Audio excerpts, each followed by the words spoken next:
गुजर बकरवाल तबके को लेकर बड़े बड़े वादे तो किए जाते हैं। वादे जो है वो ज़मीनी सत्ता पे कहीं ना कहीं नाकाम देखने को मिलते हैं। आज हमारे साथ बातचीत करने के लिए मौजूद हैं गुजर देश चैरिटेबल ट्रस्ट के चेयरमैन एडवोकेट शाह महमूद चौधरी। इनसे जानेंगे कि आखिर गुजरों को सिर्फ ऑन रिकॉर्ड वादे किए जाते हैं, ज़मीनी सत्ता पे गुजर कम्युनिटी परेशान है, और जानना चाहेंगे कि आज एक बड़ा प्रोग्राम था, प्रोग्राम की आखिरी वजह क्या थी। चेयरमैन साहब, आज प्रोग्राम था और प्रोग्राम में क्या कुछ नया लाया है गुजर देश चैरिटेबल ट्रस्ट की ओर से? देखिए, आज गुजर देश चैरिटेबल ट्रस्ट में हमने एक एनुअल कैलेंडर जो 2022 है वो तैयार किया है। और इस कैलेंडर में हमने पिछले 30 साल की जो कारकर्दगी है गुजर देश चैरिटेबल ट्रस्ट की, वो स्कूल से लेकर यहाँ ट्रस्ट की जो मेन बिल्डिंग है, जैसे हमारा कॉन्फ्रेंस हॉल है, हमारी लाइब्रेरी है, हमारा वोकेशनल सेंटर है, हमारी जो दूसरा इंफ्रास्ट्रक्चर है तो सरवरी कसाना हॉल है, तो हमारी बेसमेंट में आप देखेंगे कि जितना भी हमारे पास ये एम्पायर जो गुजर देश चैरिटेबल ट्रस्ट ने पिछले 30 साल से खड़ी की है, उसको हमने इस कैलेंडर में दर्शाया है। चूँकि गवर्नमेंट जम्मू कश्मीर ने कैलेंडर जो है ये बंद कर दिया है, तो हमने ये कैलेंडर इसलिए छापा है। एक तो ये कैलेंडर तमाम जो हमारे सरकारी दफातर हैं उनमें जाएगा, ये कैलेंडर हमारे गुजर बकरवालों के घरों में जाएगा, ये कैलेंडर हमारे दूसरे भाई जो हैं हमारे जम्मू कश्मीर में जो भी लोग यहाँ रहते हैं, हम कोशिश करेंगे कि उनके घरों में ये कैलेंडर पहुँचे। एक तो ऑनलाइन भी हम इस कैलेंडर को रखेंगे। ये ख़ास मकसद ये था कि गुजर विरसे से, गुजर कौम का जो ग्लोरियस पास्ट था कि गुजर एक बहुत बड़ी कौम थी, इनका जो कल्चर था, इनका जो हेरिटेज है या इनके जो कस्टम्स हैं, उनको प्रिजर्व करने के लिए हमने कैलेंडर में जो हमारा पूरे साल का कैलेंडर है उसमें सारी चीज़ें दर्शाई हैं। तो आज के हमारे जो ख़ास मेहमान थे इस प्रोग्राम में वो डॉक्टर शाहिद इकबाल थे, जो कि सेक्रेटरी हैं ट्राइबल अफेयर डिपार्टमेंट के। इसमें मसूद चौधरी साहब जो रूए रवा हैं ट्रस्ट के, वो थे। तमाम ट्रस्टीज़ थे जिन्होंने पिछले 30 साल से यहाँ काम किया है। हमारे साथ हमारी गुजर कम्युनिटी के जो सरपंचेस, पंचेस और शेड्यूल कास्ट वीकर सेक्शन के लोग भी, डीडीसी मेंबर्स हमारे साथ थे, कॉरपोरेटर्स हमारे साथ थे। तो अलग अलग शोबाजात से जो लोग थे वो यहाँ मौजूद थे। तो इसी सिलसिले में आज प्रोग्राम हमने रखा था।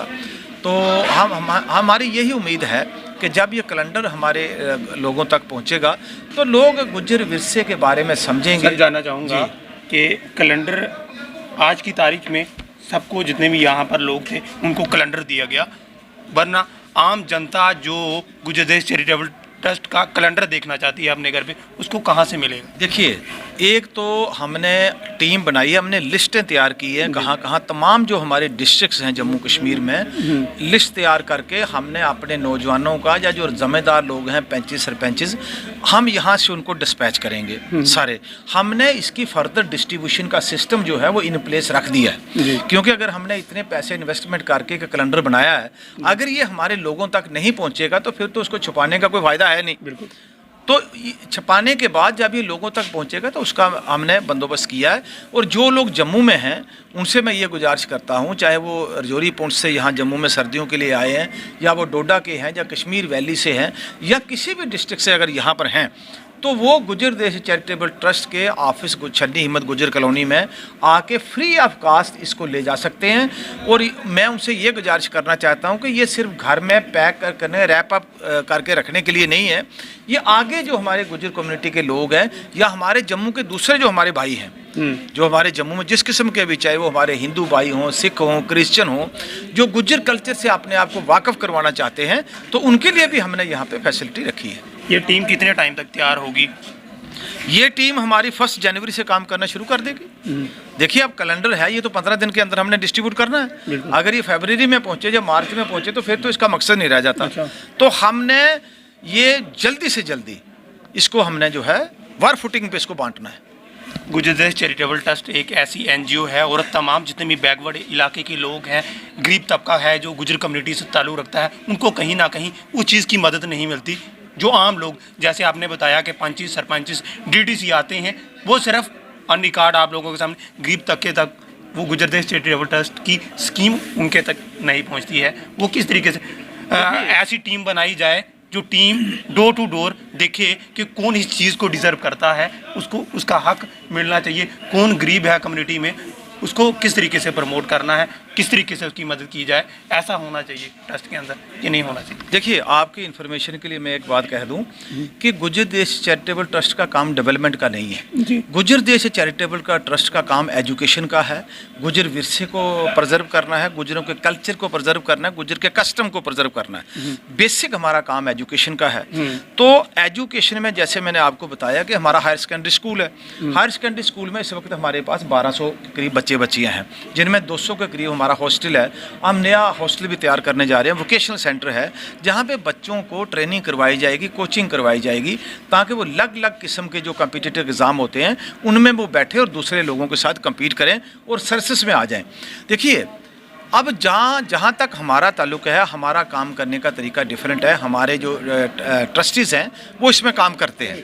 तो हम ये चाहते हैं कि जब एडमिशन हो, जब कल्चर प्रोग्राम हो, जब हेरिटेज की बात हो, जब गुजरों के कस्टम की बात हो, गुजरों के आर्नामेंट्स, इनके आर्टिफैक्ट्स की बात हो, उनको प्रिजर्व करने के लिए, तो उस वक्त हम सोशल गैदरिंग करते हैं। ये लोग उसमें जुड़ते हैं बड़े पैमाने पे। तो अवेयरनेस गुजर बकरवालों में हो रही है। हमारे जो एडमिशन का सिलसिला है स्कूल में, मैं अपनी बरादरी से, ट्राइबल से और दूसरे लोगों से ये कहना चाहता हूँ कि जब हमारे स्कूल में एडमिशन खुलेगी फरवरी में, आप अपने बच्चे बच्चियों को लाइए, यहाँ पे लाके दाखिल करवाइए। नो प्रॉफिट नो लॉस पे हम स्कूल चलाते हैं। हमारा कोई कमर्शियल इदारा नहीं है। तो जो मदद हम एजुकेशन में कर सकते हैं वो करेंगे। जहाँ तक आपने डेवलपमेंट की बात की, तो वो हमारे जो डीडीसी के मेंबर्स हैं या जो कारपोरेटर्स हैं या वो पहले एमएलएज रहे हैं, जो लोग इनको जिनकी ये जिम्मेदारी है, तो वो ये बात आप उनसे भी पूछें। और मैं भी उनसे अपील करता हूँ कि अगर आप जिस चीज़ के लिए इलेक्ट हुए हैं, जो आपके पास पावर है, आप उसका पूरा इस्तेमाल करके और ये इंश्योर करिए कि जितने भी ये डेवलपमेंट के फ़ायदे जो हैं ये ग्राउंड लेवल पे गरीब लोगों तक पहुंचने चाहिए। सर, मैं जानना चाहूँगा कि फॉरेस्ट राइट एक्ट लागू हुआ काफ़ी टाइम से और गुजर बकरवाल तबके ने बड़ा वेलकम किया, और वेलकम के दौरान आज भी गुजर बकरवाल तबके को अलग अलग ज़िलों से वीडियो आती हैं कि उनको फॉरेस्ट डिपार्टमेंट जो है वो तंग करता है, बुरे तरीके से मारता है, पिटाई करता है। आज भी वो गुंडागर्दी उसी तरीके से चल रही है जैसे पहले चलती थी। देखिए, आपने ये बात दुरुस्त कही है। मैं भी इन चीज़ों को देखता हूँ। हमने एलजी साहब से, ट्राइबल सेक्रेटरी से और डिविजनल कमिश्नर साहब से भी और अलग अलग जो डीसीज हैं उनको चिट्ठियाँ भी लिखी हैं, और उनको ये हमने कहा है कि भाई अगर ये एक्ट हमें मिला है, अगर ये कोई हमें बेनिफिट देता है, तो जो लोग इसके लिए एलिजिबल हैं उनको ज़मीन से एविक्ट नहीं किया जाए। अगर एविक्ट कर दिए जाएंगे तो फिर ये इनको क्या, उसका फ़ायदा क्या हुआ, उस एनेक्टमेंट का क्या फ़ायदा हुआ? फिर सेंट्रल गवर्नमेंट ने जो यहाँ पे उसको लागू किया 370 के बाद, फिर उसका फ़ायदा ही कुछ नहीं है लोगों को। फिर तो ऐसा है कि जहाँ चाहो आप बलडोजर चला दो, तो बाद में आप कहोगे कि जी इनका कब्जा नहीं है, लिहाजा इनको हक नहीं मिल सकता। ये बड़ी गलत चीज़ है। हम दोबारा एलजी साहब से इस इशू पे वक्त ले रहे हैं, और वक्त लेके हम ये चाहेंगे कि एलजी साहब ये हमें इंश्योर करवाएं, या डिविजनल कमिश्नर या जो भी डीसीज हैं हमारे पूरे जम्मू जेके यूटी के, वो ये इंश्योर करें कि इनके जो क्लेम फार्म है उनको लिया जाए। फिर फॉरेस्ट और रेवेन्यू डिपार्टमेंट मिल के, जैसा कि गाइडलाइन है गवर्नमेंट ऑफ इंडिया की, और जैसे जो 20 दिसंबर 2020 का जो आर्डर है हमारी जीएडी का, उसमें जो कमेटी बनाई गई है, वो कमेटी जो है वो देखे, जिसका क्लेम रिजेक्ट है पहले उसको रिजेक्ट करें, उसके लिए आगे रेमेडी है। अगर जिसका क्लेम बनता है तो उसको इंडिविजुअल राइट दे दे। अभी तक जो गवर्नमेंट ने दिया है वो चंद लोगों को जो है वो कम्युनिटी राइट दिया है, जैसे कब्रिस्तान है, मंदिर है, मस्जिद है, तालाब है या दूसरी चीज़ें। लेकिन भाई वो तो हमें पहले ही महाराजाओं के टाइम से जो लैंड रेवेन्यू एक्ट है उसमें सारी हमें तहफ़्फ़ुज़ है, तो उसका इसके साथ कोई ताल्लुक नहीं है। हमें वो चाहिए कि जब आप लोगों को इंडिविजुअल राइट दे देंगे कि जिसका राइट है, अगर वो जो क्रूशियल डेट है उससे अगर वो काबज़ है और मसलसल आज तक कब्जे में चला आ रहा है, उसको राइट मिलना चाहिए। Thank you madam. ये थे हमारे साथ चेयरमैन साहब। तमाम वो बातें हुई जो गुजर तबके के साथ जुड़ी हुई बातें थी, वो आप लोगों के सामने शेयर की। जो तकलीफ़ थी गुजर बकरवाल तबके को फॉरेस्ट राइट एक्ट की, वो सब बातें भी आप लोगों के सामने थी। जो प्रोग्राम यहाँ पर ऑर्गेनाइज़ किया था, यानी कि गुजर देश चैरिटेबल ट्रस्ट की ओर से एक कैलेंडर जारी किया था जो आम जनता में, आम पब्लिक में, गवर्नमेंट दफ्तरों में जाएगा। वो कैलेंडर भी थोड़े से 15 दिन के अंदर ही टीम बनेगी, बाय डिस्ट्रिक्ट इसको दिया जाएगा। फिलहाल आप देखते रहें जेके यूटी अपडेट।